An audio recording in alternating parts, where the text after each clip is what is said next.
जीवन भर मनुष्य सुख के लिए जतन करता है, फिर भी पूछो तो क्या आपको मिला वो सुख? क्यों? सुखी थे, अचानक आपके किसी बच्चे को चोट लग गई। आप सुखी थे, पैर में मोच आ गई।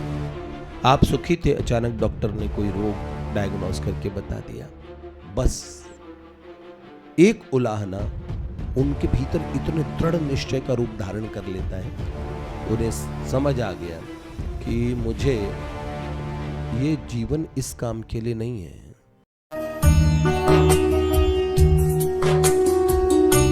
भगवान की बड़ी कृपा है। कृपा के कई स्वरूप होते हैं। कृपा का एक स्वरूप स्वयं भगवान है। भगवत तत्व को सीधे शब्दों में समझना हो तो हमारे वेद कहते हैं भगवान आनंद है। आनंद ब्रह्म, ब्रह्म और आनंद एक स्वरूप है। आनंद इस संसार में वो चाहे किसी भी पंथ को मानने वाले हों और चाहे वो आस्तिक हो और नास्तिक हो, ये एथिस्ट और ये सब जो बातें होती है ना कि हम रियलिस्टिक हैं और हम ये सब बातें कहने की होती है। नास्तिक भी एक आस्तिक होता है ना। नास्तिक की भी तो ये आस्था है कि कुछ नहीं है, तो he believes in nothing. Someone believe in, कोई ऐसा है वो सोचता है कि एक सत्य है, हम उस सत्य को मानते हैं तो आस्तिक बन गया। हम उस सत्य को नहीं मानते, हम नहीं मानते तो उसकी भी आस्था है, उसकी खोज नहीं है। दिक्कत की बात है ये। जब जीवन में आस्था आपकी अनुभूति बन जाए, फिर वो आस्था से आगे अनुभूति तक का सफर है। नास्तिक को भी नहीं का बोध होना चाहिए ना। हमारे यहाँ तो नास्तिकता को भी एक दर्शन के रूप में ले लिया गया। बहुत सुंदर इस बात को समझना चाहिए। चाहे किसी भी भावधारा के लोग हों, एक को सब मानते आनंद, सब सुखी होना चाहते हैं सदा के लिए। सुखम में भूयात दुखम में मां भूयात, मुझे कभी दुख ना हो, सदा सुखी रहूं, हमेशा मजे में रहूं। तो आनंद के सब उपासी हैं। और नंद घर आनंद भयो जय कन्हैया लाल की। नंद के घर में आनंद हुए थे, है ना। बाबा तुलसी राम जी का परिचय ही लिखते हैं, जो आनंद सिंधु सुख राशि, सी करते त्रैलोक सुपासी। शोभा धाम राम असनामा, अखिल लोक दायक विश्रामा। मेरे राम राजा राम, प्यारे राम सीताराम। मेरे राम राजा राम, प्यारे राम सीताराम। और हमारे महादेव क्या है? आनंद। जय बाबा रंग लहरी, जय आनंद लहरी, जय चिदानंद लहरी, जय आनंद लहरी। आनंद ही महादेव है, आनंद ही भगवती है, माँ जगदम्बा है। तो भगवान के एक स्वरूप के सब उपासी हैं इस दुनिया में। आनंद सब चाहते हैं ना। इसका मतलब सबकी आस्था सुख में, आनंद में है और सब वो ही पाना चाहते हैं, पर वो सब खोज रहे हैं। सब मतलब ट्रुथ सीकर शब्द बोलूंगा ना तो वो थोड़ा कॉम्प्लिकेटेड हो जाता है। ट्रुथ मतलब सत्य की तलाश। सत्य किसको बोलोगे? एक ऐसा सुख, आप सुखी हो जाएं। जीवन भर मनुष्य सुख के लिए जतन करता है, फिर भी पूछो तो क्या आपको मिला वो सुख? क्यों? अगर मैं कहूं अंबानीज और अडानीज और बिल गेट्स के लेवल पे बहुत धनाढ्य हैं वो, इन सब से पूछो कि आपके आनंद और सुख की खोज क्या, एलोन मस्क, तो क्या ये इनसे पूछ लो, क्या आपके सुख की खोज समाप्त हो गई? 78 ईयर्स ओल्ड ट्रंप, उनसे पूछ लीजिए, हमारे भारत के माननीय प्रधानमंत्री जी से पूछ लीजिए, आनंद, बड़े धनाढ्य लोगों से पूछ लीजिए, सबसे पूछ लीजिए, जिनको आप बहुत बड़े स्टार और सेलिब्रिटीज समझते हैं उनसे पूछ लीजिए, सारे कौन सी ऐसी चीज है जो उन्होंने आजमाई नहीं होगी सुखी होने के लिए। एक ऐसी चीज है, कैसे जीव सुखी होते हैं। ठीक है, क्योंकि दुख आ ही जाएगा। हमारे माननीय अडानी जी को अभी 3 लाख करोड़ का लॉस हो गया 2-3 दिन पहले, दुख हुआ होगा ना। दुखम में मां भूयात, मुझे दुख ना हो, मैं सुखी रहूं। उस गुरु तेग बहादुर जी एक बात कहते हैं, जो चाहे सुख को सदा तो शरण राम की ले। गुरु नानक देव जी की शब्द बोल के गुरु अर्जुन देव जी ने बोला है, जो चाहे सुख को सदा तो शरण राम की ले, कह नानक सुन रे मना, दुर्लभ मानुख देह। जो सदा का सुख चाहिए, सब सुख लहै तुम्हारी शरणा, तुम रक्षक काहू को डरना मेरे राम राजा राम। आप सुखी थे, अचानक कोई भय आ गया। आप सुखी थे, अचानक आपके किसी बच्चे को चोट लग गई। आप सुखी थे, पैर में मोच आ गई। आप सुखी थे, अचानक डॉक्टर ने कोई रोग डायग्नोस करके बता दिया। आप सुखी थे बिजनेस में, हाय हाय हाय, आबाद, कभी मुझे फिर दुख ना हो। अगर मरने के बाद में भी कुछ है होता हो, हाँ, हमारे गुरुदेव देवर्षि नारद जी ने एक नास्तिक को समझाने के लिए एक श्लोक बोला, क्या तुम क्या मानते हो? देखो, मैं कुछ नहीं मानता हूं। तो गुरुदेव तो सारी इस पिंड ब्रह्मांड के ज्ञाता हैं, अस्तित्व को, उसको ले, उसको भी भीतर से सारे डायमेंशंस को, सबको पहचानते हैं। वो तो खुद भगवान की तरह ओमनीपोटेंट हो गए, ओमनिशिएंट हैं, वो सब कुछ जानने वाले हैं। वो देवर्षि उनसे कहने लगे, देखो बेटा, क्यों नहीं मानते? तुम्हारे लिए एक फायदे की बात बताता हूं कि अगर तुम संदिग्धे परलोके पी कर्तव्य पुण्य संचय, नास्ति चिन्नास्ति नो हानि रस्ति चिन्नास्ति को हत। बेटा, तुझे परलोक में थोड़ा डाउट है ना, फिर भी अच्छे काम कर ले। यहां पे जीवन में अच्छा बन के रहना ही चाहिए तुम्हें। लोग तुम्हारा यश गाएंगे, एक अच्छा आदमी था, लोग तुम्हारे लिए, जानते हो ना, एक अच्छे आदमी की तरफ लोगों की कितने अच्छे उसमें वाइब्स होते हैं, लोग उसके प्रति एक लगाव महसूस करते ही। और बुरा आदमी उसे कौन पसंद करता है? 5 मिनट भी बैठना उसके साथ पसंद नहीं करता आदमी को। पर एक बात मुझे बताओ, संदिग्धे परलोक, तुम्हें संदेह है, तब भी कर्तव्य पुण्य संचय, अच्छे कामों का आप संचय करो। क्यों? नास्ति चिन्नास्ति नो हानि। अगर बेटे कुछ नहीं हुआ तो तुम्हारा कोई घाटा नहीं हुआ जो तुमने अच्छे काम किए उसमें। नास्ति चिन्नास्ति नो हानि और रस्ति चिन्नास्ति को हता है। पर कुछ हुआ और वहां तुम्हारा हिसाब खुलने लगा तो फिर तो तुम मारे गए। बहुत बड़ी बात है। इस बात को उन्होंने एकदम नास्तिकता के लेवल पे जाके उसे समझाने की कोशिश की। वहां जाके अब लोग एनडीज में जाके रिसर्च करते हैं।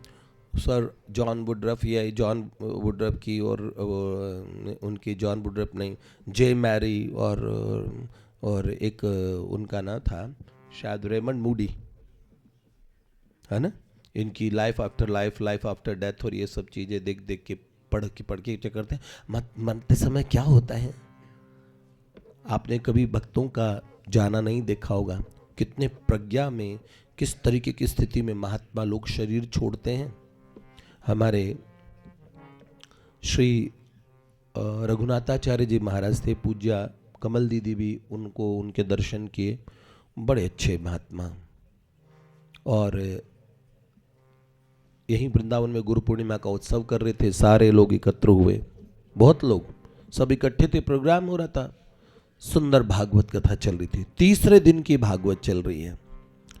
और बड़ा अचानक उन्होंने नारायण नारायण श्रीमन नारायण यण नारायण नारायण नारायण श्रीमन नारायण नारायण नारायण श्रीमन नारायण भवतारायण श्रीमन नारायण भवतारायण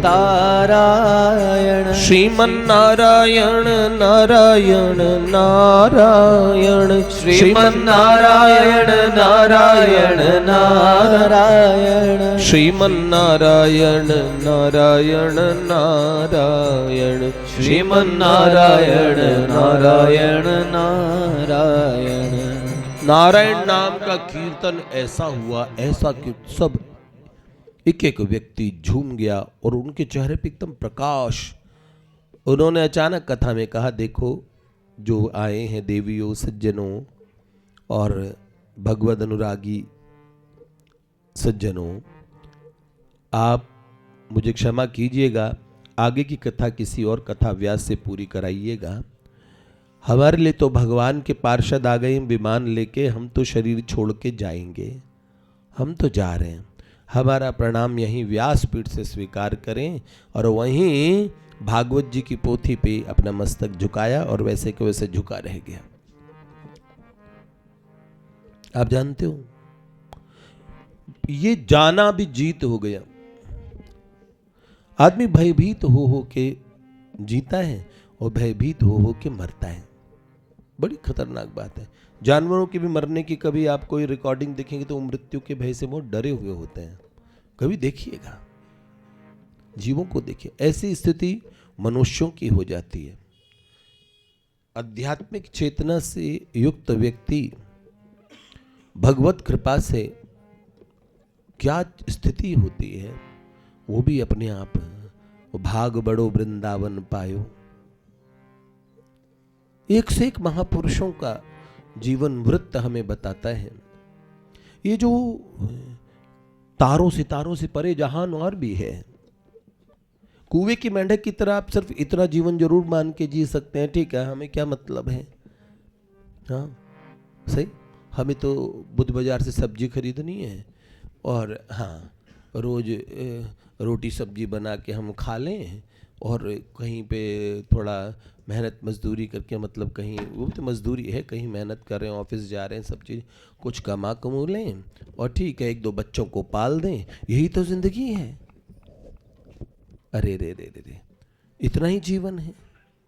इस बात को समझें बहुत, कि हम वास्तव में किसी को कहे कि आपने मच्छर मारने के लिए एटम बम प्लांट कर दिया, एक मच्छर को, कि आप कहेंगे, हंस पड़ेंगे, अरे इतनी तबाही मचा दी तुमने एक मच्छर के लिए। ठीक, मनुष्य जीवन अथाह अपार अनंत सामर्थ्य था। एक थोड़ा सा जीवन यापन करने के लिए पूरे मनुष्य जीवन की पूरी बुद्धि के पूरे सामर्थ्य का पूरा प्रयोग कर दिया, जिससे हमें क्या मिलना चाहिए तो, और हम क्या सौदा करके बैठे हैं, है ना। तो इसलिए बहुत आवश्यक बात है हम इस बात को समझें। महापुरुषों के जीवन चरित्र से हमें बात समझ में आती है। किसी समय महर्षि अरविंद के मन में ये बात लगी तो मैं खोजूं। एक बार महर्षि रमण, उनके मन में आ गया कि तारे सितारे देख के सारे ऐसे ही है क्या, क्या है वो सच, इतनी गहरी, और उसमें बैठ गए कि जो सच है मैं किताब वगैरह नहीं पढ़ूंगा, अब वो सच मुझे जनाएगा कि वास्तविक रहस्य और सत्य है क्या। और एक बहुत साइलेंस में चले गए, मौन में चले गए। आप जानते हो, जब भी हम मौन में होते हैं तो हम एक बहुत खास व्यक्तित्व से मिलते हैं। वास्तविक मौन, ऐसा वाला मौन नहीं इशारा, वो कहे क्या, इसका मतलब क्या है, फूल नहीं, गोभी का फूल नहीं, ऐसे इशारे कर रहे हो, फिर आप कह रहे हो पानी गर्म कर दो, इसका इशारे कर रहे हो, ये क्या है, तो भैया बोल के ही बता दो, इतनी एनर्जी तुम्हारा, इतना मन बोल रहा है, इसे साइलेंस तो बोलते नहीं, इसे मौन नहीं बोलेंगे। एक मौन होता है जहां चुप मन से भी हो गए। जब मौन हो के बैठोगे तो मौन में एक बहुत अहम शख्सियत से आप मिलेंगे। वो कौन है? वो खुद आप हैं। आपके भीतर एक डूअर है, एक है ऑब्जर्वर। एक तो थिंकर है जो सोच रहा है, मन में सोच रहा है, और डूअर और थिंकर एक हो गया। ये सब एक पीछे ऑब्जर्व कर रहा है। बस निसर्ग के रहस्यों को महर्षि रमन उसी समय जानने लगे जब मौन होके बैठे। फिर वो कंगाल नहीं रहे, सदा के लिए धनाढ्य हो गए। अनंत आनंद का समुद्र, अपार संवित सुख सागरे अस्मिन लीन पर ब्रह्मणि यस्य चेतः। भीतर में ही भगवान का महान आनंद, ओह ऐसे हिलोरे मारता है। बड़े बड़े महापुरुष कहते हैं अंतर जगत में महसूस किया, अंतर जगत में। तो इसलिए बहुत बड़ी बात है कि बहुत लोग, पर वो दृढ़ निश्चयी थे। भगवान ने मनुष्य जन्म दे दिया और उसके बाद में, और हमारे में जो निश्चय है ना, वो निश्चय थोड़ा गिरा मेरा सा आता है। वैसे तो भगवान भगवत गीता में बोलते हैं, येषाम त्वंत गतम पापम जनानाम पुण्य कर्मणाम ते द्वंद मोह निर्मुक्ता भजन्ते माम दृढ़ व्रत। मुझे दृढ़ व्रत होके मेरा भजन करते हैं, है ना। क्योंकि पाप जब अंत को चले जाते हैं तो बहुत, हम सोचें महापुरुष एक से एक निकले। कल मैं बात कर रहा था, बहुत ज्यादा समझाने की आवश्यकता नहीं पड़ती। भीतर से जो तैयार होते हैं ना, पूर्व की दिन जो यात्रा कर चुके हैं, इस जन्म में कुछ शब्द सुनते ही उन्हें बात समझ आ जाती है। बहुत ज्यादा समझाने की आवश्यकता नहीं पड़ती। भीतर से जो तैयार होते हैं ना, पूर्व की दिन जो यात्रा कर चुके हैं, इस जन्म में कुछ शब्द सुनते ही उन्हें बात समझ आ जाती है। नहीं तो भैया वो ढपोल शंख का ढपोल शंख रहता है बातों में। वो बातों में इतनी बड़ी बड़ी बात कहते, पर उसका कोई ढपोल शंख जानते हो? एक व्यक्ति को समंदर से शंख मिला,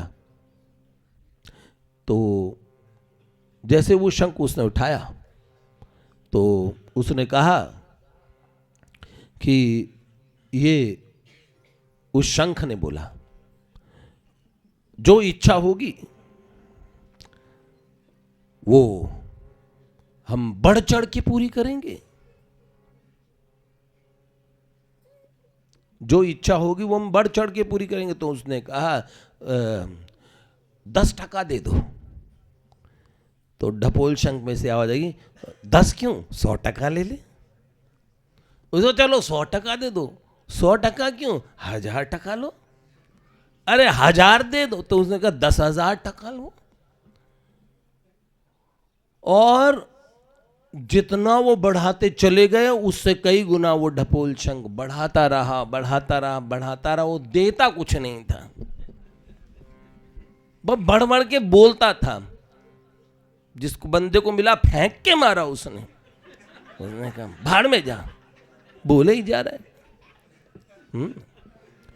अब आप समझ रहे हो, गाल बजाते रहते हैं।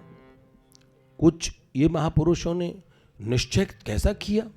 हम लोग तो अब नहीं, कल से देखना, आप तो कार्यम व साधयामी देहम व पातयामी, अब मैं करके दिखाऊंगा, देखना क्या। अब भगवान बुद्ध बन के लौटूंगा। ये क्या, बुद्ध निकले थे, एक बार ही निकले थे। सिद्धार्थ तथागत निकले तो कैसी प्रज्ञा, भगवान के अवतार थे। पर उनके बाद भी कितने असंख्य महापुरुष आए हैं धराधाम पे, हैं?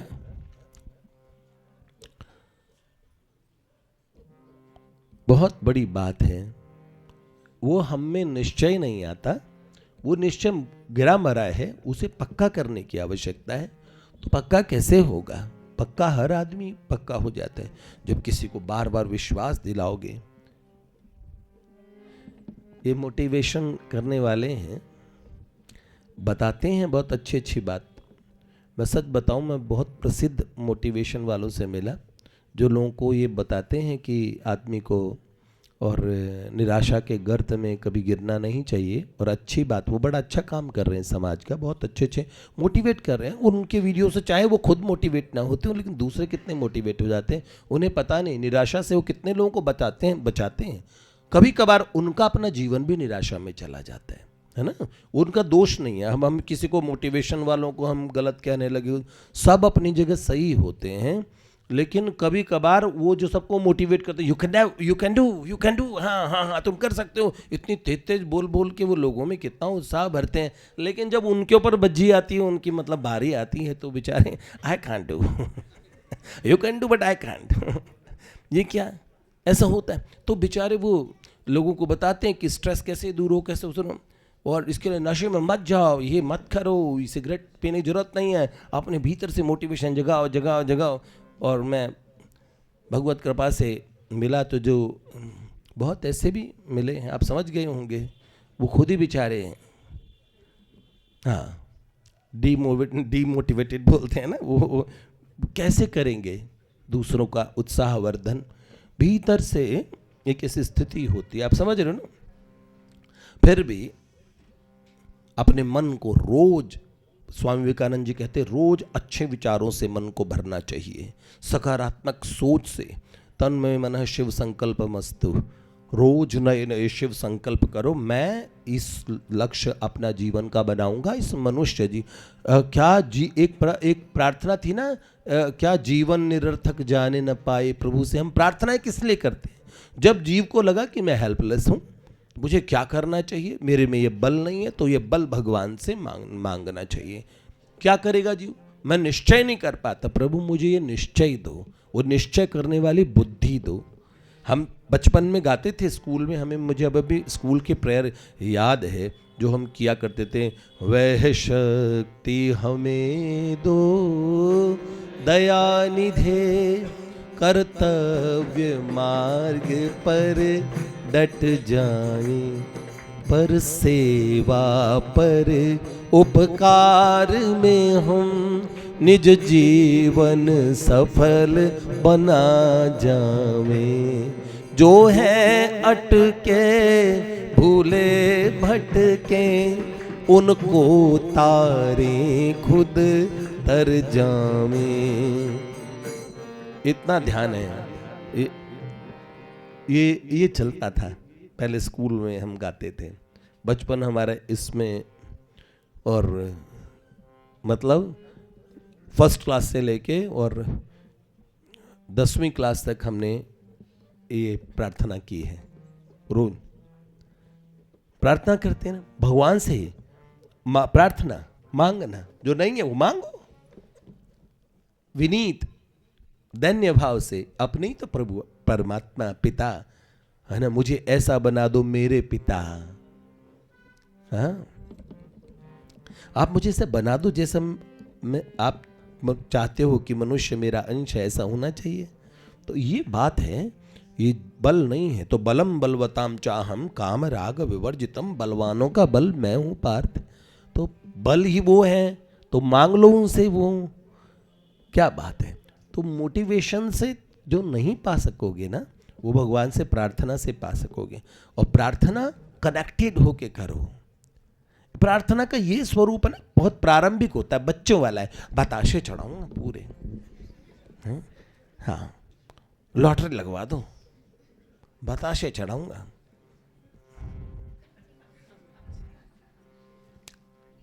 पिलपिला सा अमरूद चढ़ा देते हैं। लक्ष्मीपति भगवान को 500 रुपये जब उनके सामने चढ़ाएंगे तो लोग दिखे कि 500 रुपये, ऐसे लहरा के 500 रुपये रखेंगे कि देख लो हम भी हैं 500 रुपये। यहाँ 50-50 रुपये 10-10 रुपये चढ़ाने वाले लोग 500 चढ़ाए हैं। लक्ष्मी जी है ना, पास में प्रभु के पास बैठ के मुस्कुरा रही होती हैं। तो इस बात को समझें, ये निश्चय भगवान अकस्मात आपके मन में दे देंगे।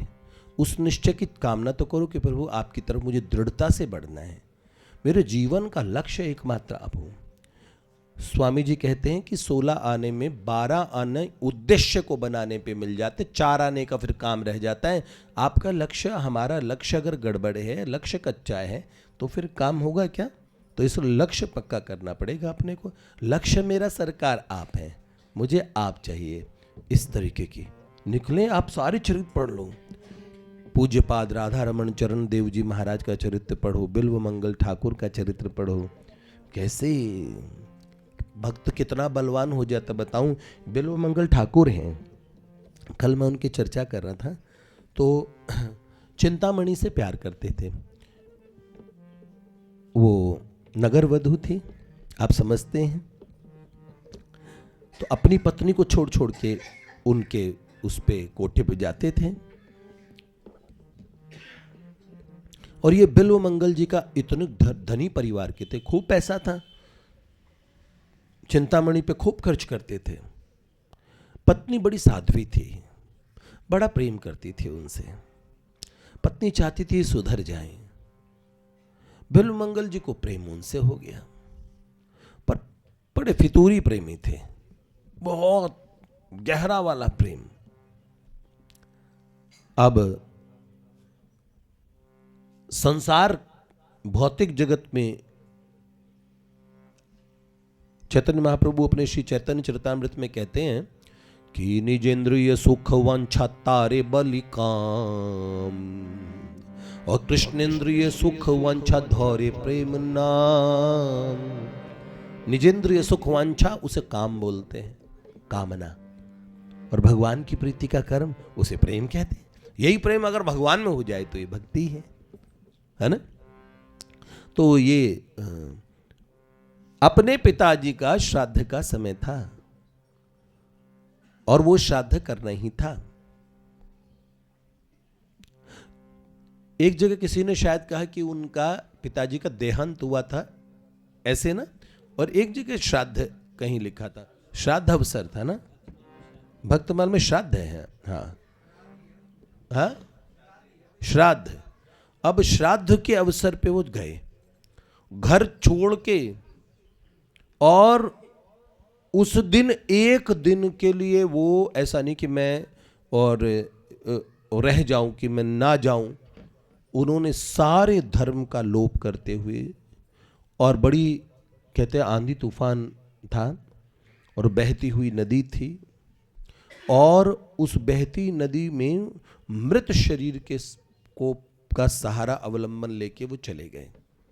वहां पे कालांतर पता लगा कि वो मृत शरीर उनकी अपनी पत्नी का था, जिन्होंने उनको सही मार्ग पे लाने के लिए और कि बहुत रोका टोका, और फिर उन्होंने अपना देह का अंत कर दिया। उन्हें कुछ नहीं दिखता था, चिंतामणि दिखती थी, पर वो भीषण रात्रि थी। बाबा तुलसी के चरित्र में भी एक रात्रि वो अपनी पत्नी से दूर नहीं रहे और उफनती नदी को पार करके चले गए। सांप लटकता था, उस सांप को रस्सी समझ के ऊपर चढ़ गए घर की छत पे।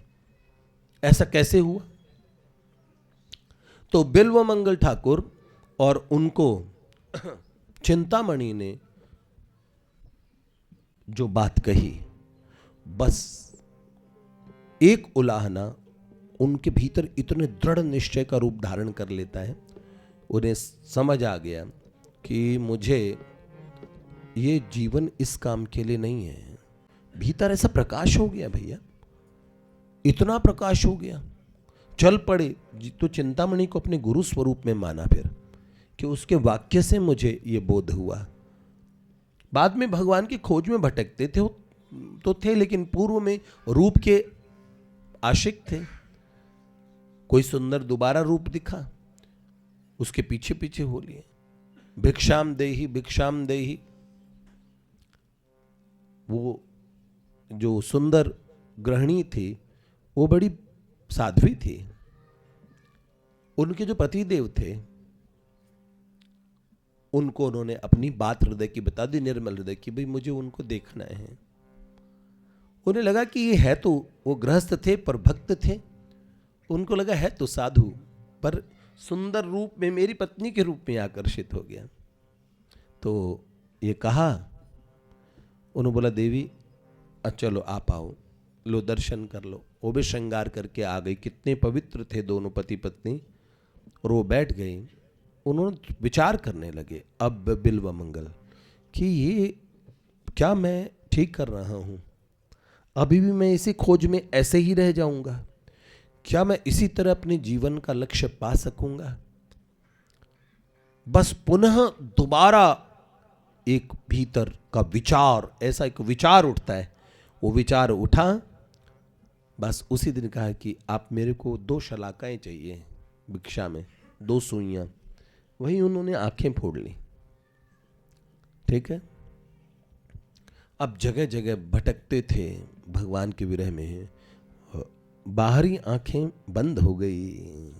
और जब बाहरी आंखें बंद होती है तो कभी कभार ये ऐसा नहीं कि आंखें फोड़ लोगे, समझ रहे हो ना, कि बाहर जिस तरह आप जगत देखते हो उस दृष्टि का लोप होकर दूसरी दृष्टि खुलती है। तो उनकी जब बाहरी आंखें बंद हुई तो भीतरी अंतर चक्षु जो अंतर में रहते हैं, वो अंतर चक्षु उघरई बिमल बिलोचन ही के। और उस समय क्या बात हुई।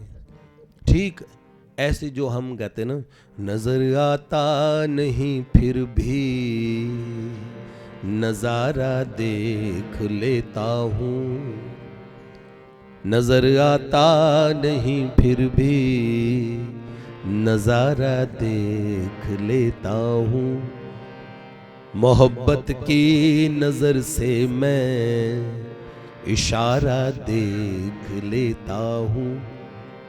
तुम इतने खूबसूरत हो, मैं अपनी बंद आँखों से ख्यालों में हंसी चेहरा तुम्हारा देख लेता हूँ, ख्यालों में हंसी चेहरा तुम्हारा देख लेता हूँ। एक गड्ढे में गिर गए और गड्ढे में गिर गए चलते हुए और रोने लगे। भगवान को सुध हो आई। बेबस भक्त, हाँ, और ऐसा विवश हो जाए परिस्थितियों का, कोई सहारा नहीं, एक भगवान के सहारे, भगवान के भरोसे। उसी समय बड़ा सुंदर अपना करावलंबन देते हुए प्रभु ने गड्ढे से बाहर निकाला। स्पर्श से जो अनंत आनंद का भीतर ऐसा अनुभव हुआ, ओहो। और जब वाणी सुनी समझ गए कि मेरे सरकार आ गए हैं। इतना प्रेम त्रिभुवन में करने वाला कोई नहीं, ऐसी वाणी। और जब वो सरकार पकड़ के सरकार को उन्होंने कि नहीं अच्छी तरह मैं गिरफ्त में ले ही लूं, सर्वांतर्यामी प्रभु पहचान गए और हाथ छुड़ा के जैसे ही जाने लगे हैं? तो बिल्वमंगल ठाकुर क्या कहते हैं? हस्तमुत्क्षिप्य बलात्, ओहो, हस्तमुत्क्षिप्य यातोसि बलात् कृष्ण किमद्भुतम्। मेरा हाथ झटक के, हाथ छुड़ा के जा रहे हो बलपूर्वक। हस्तमुत्क्षिप्य यातोसि बलात् कृष्ण किमद्भुतम्,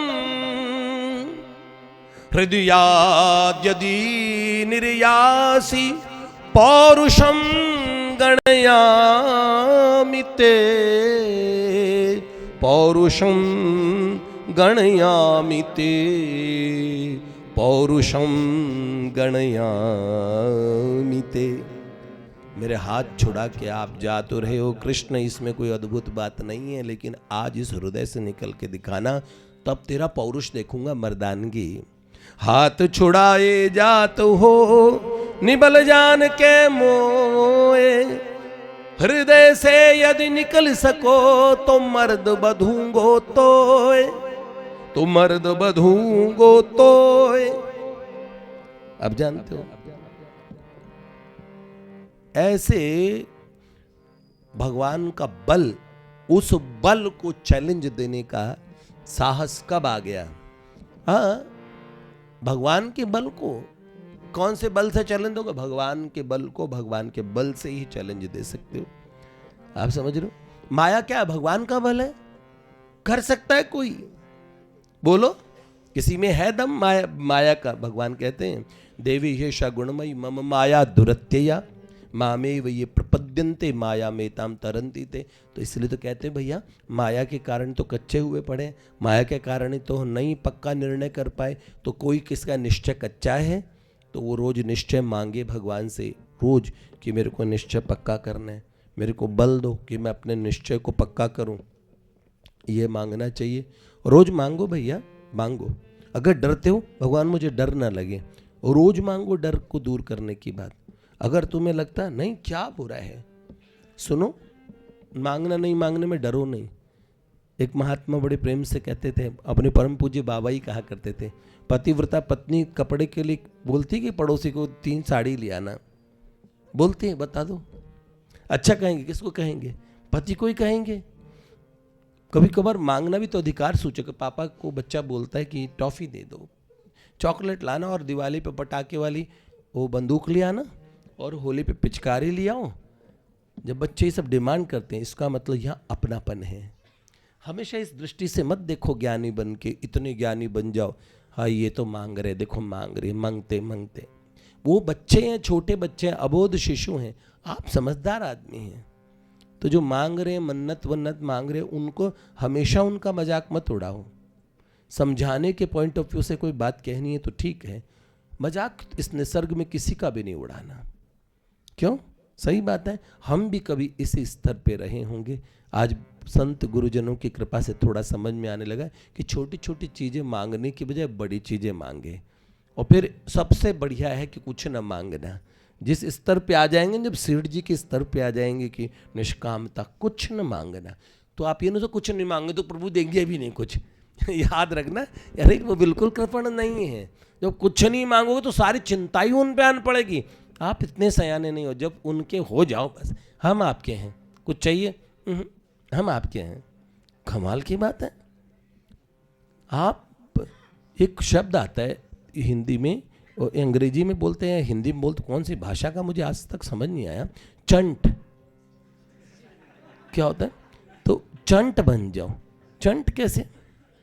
राजा विक्रमादित्य ने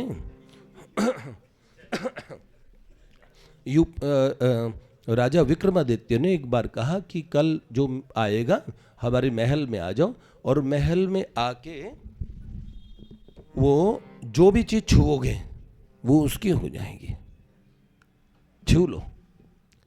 अब महल के लोग दौड़ पड़े। अब महल में विश्व की एक से एक चीजें दौड़े, फूलदान, छू लो फूलदान। वो कह रहे बहुत तरीके, वो बेड मिल जाएगा उसको, तो वो बिस्तर को छू रहा है। कोई कह रहा है ये सोने का खंबा है, कोई खंबे से ही लिपट गया है। सब लोग जिसको जो कीमती चीज मिल रही हो, और किसी को कोई अच्छी सेविकाएं, कोई समझ यही मेरी बहू बन जाए, तो उसको छूने के लिए दौड़ पड़े कि भाई इससे ब्याह राजा से बोल दूंगा, ब्याह करा दो। जितनी खोपड़ी थी आदमी उतना दौड़ा, इतनी मारा मारी मची थी। अरे बीघों में, एकड़ों में, दूर दूर तक, किलोमीटर्स में फैला हुआ वो आलीशान महल, एक से एक वैभव का साज समाज और सामान सामग्री। कोई हाथी को छू रहा है, कोई घोड़ों को छूने में लगा हुआ है, कोई कहता है हमें ये चाहिए, ये चाहिए, ये चाहिए। सामान खत्म नहीं होके देर, सारे खजाने खुले थे, सब चीजें। कोई हाथों से भर भर के अशर्फियां फेंक रहा है कि जितनी छू लियो इतनी मेरी है। शर्त ये कि छूना है सब कुछ। सब जगह बूढ़े बूढ़े भी जिनकी पूरी सांस हाँफ रही है, वो भी छू छू के जा रहे हैं। कोई इस लालच से अछूता नहीं बचा। अपने घर के बच्चों को भी लगा दिया। 5 हो तो ज्यादा से ज्यादा छू क्या हो गए। 15 बच्चों वाला और अपने आप को बड़भागी समझ रहा था। ठीक है, तो लोग अपने सामर्थ्य के हिसाब से लगे थे। एक व्यक्ति उस नगर में बिल्कुल ऐसा था जो निर्लिप्त जैसा। उस पूरे महल में वो जाता है, वो कुछ नहीं छूता है, धीरे धीरे पूरे बगीचे वगैरह सब पार करके महल के भीतर अंतपुर में जाता हुआ, सब लोग जहाँ तक राजा साहब अपना सिंहासन पे बैठे सब तमाशा देख रहे हैं। तो सीधा गया और जाके बैठ गया और क्या किया, सीधा महाराज विक्रमादित्य को ऐसे स्पर्श कर दिया। जैसे ही महाराज के चरण छुए, उन्होंने कहा ये क्या बच्चा, तुमने कोई वस्तु या सामग्री तुम्हें नहीं चाहिए थी जो तुम्हें, तो तुम नहीं छू रहे कुछ भी। उन्होंने बोला सरकार मुझे कुछ नहीं चाहिए, मुझे आप चाहिए। तो राजा ने मुनादी करा दी, तुरंत दुंदुभी बजी, बोले सब लोग आ जाओ पधारो, महाराज का हुक्म है। उन्होंने बोला देखो हमें इसने छू लिया, इसके धनी हम हैं, ये सब कुछ जितनी भी है, ये सारी रियासत, ये सारा साम्राज्य हमारा है, धनी हम हैं, हम ही इसके हो गए तो सारी चीजें इसकी हो गई, अब किसी को देने का अधिकार नहीं बचा हमारे पास। मैं डिक्लेयर करूं उससे पहले सब इसका हो गया। राजा कोई पकड़ लिया, सबसे सयाना कौन, सबसे सयाना कौन। तो इसीलिए महामंत्र प्रभु अपने को, हाँ, नाथ मैं थारू जी थारू, श्री लाडली लाल की जय।